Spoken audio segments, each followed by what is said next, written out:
भक्तों को राधे राधे। जय पिताजी की लाडली सभी भक्तों पे खूब कृपा करें। इस बार जो है निर्जला एकादशी है।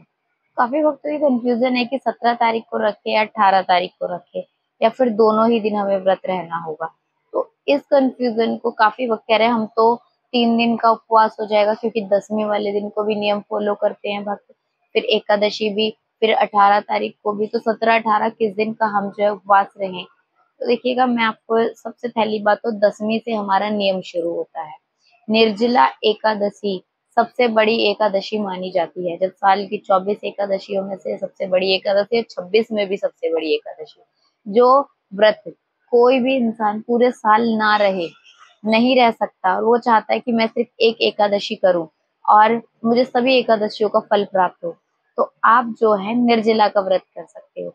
इसको भीमसेनी एकादशी भी कहते हैं और भीम एकादशी भी कहते हैं और निर्जला एकादशी भी कहा जाता है। तो आप एक एकादशी से आपको सारी एकादशियों का फल प्राप्त हो जाता है।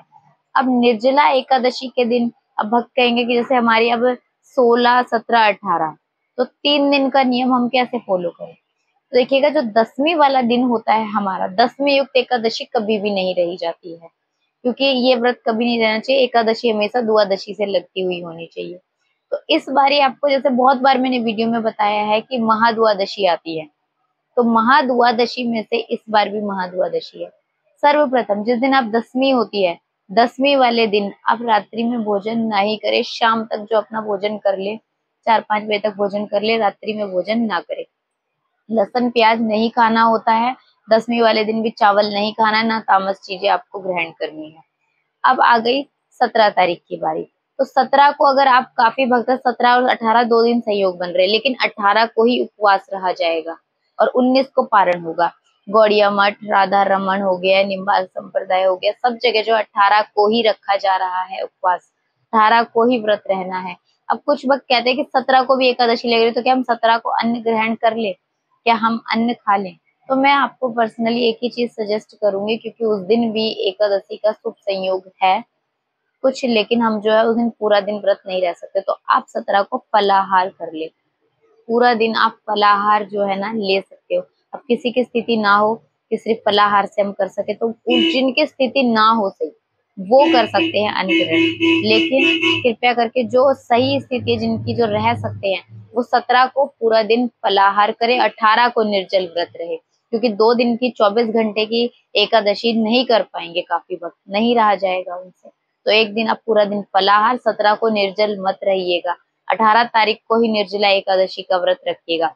और ये महाद्वादशी कहते हैं, जब एकादशी महाद्वादशी से हो तो उससे 1000 एकादशियों का फल प्राप्त होता है। तो इस बार एक तो निर्जला सबसे बड़ी 11, और दूसरा उस एकादशी को करने से आपको 1000 एकादशी के बराबर फल प्राप्त होगा। इतनी महिमा है एकादशी के व्रत की।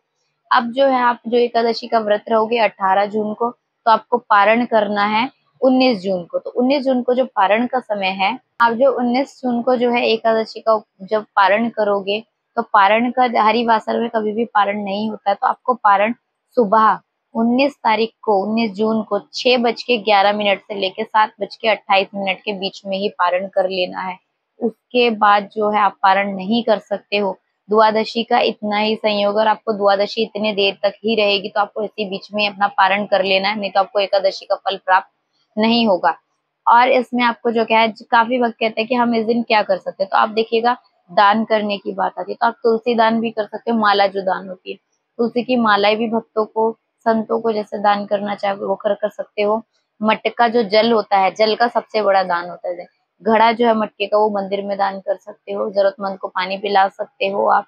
और जो पंखा होता है, उस पंखे का दान, खड़ाऊ, छाता, चप्पल, बहुत चीजों का दान हो सकता है। यथाशक्ति आप करें।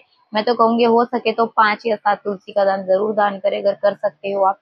अगर ये भी ना हो पाए तो एक घड़ा लेकर मटका, कोरा मटके का जो है ना, वो जल जरूर दान करें। जरूर ये करना चाहिए। खरबूजा दान होता है, बहुत सी चीजें होती है, लेकिन अपने हाथ से जो आपके सामर्थ्य हो वो आप जरूर दान पुण्य करें। इस दिन जो है दान का बहुत अधिक महत्व होता है।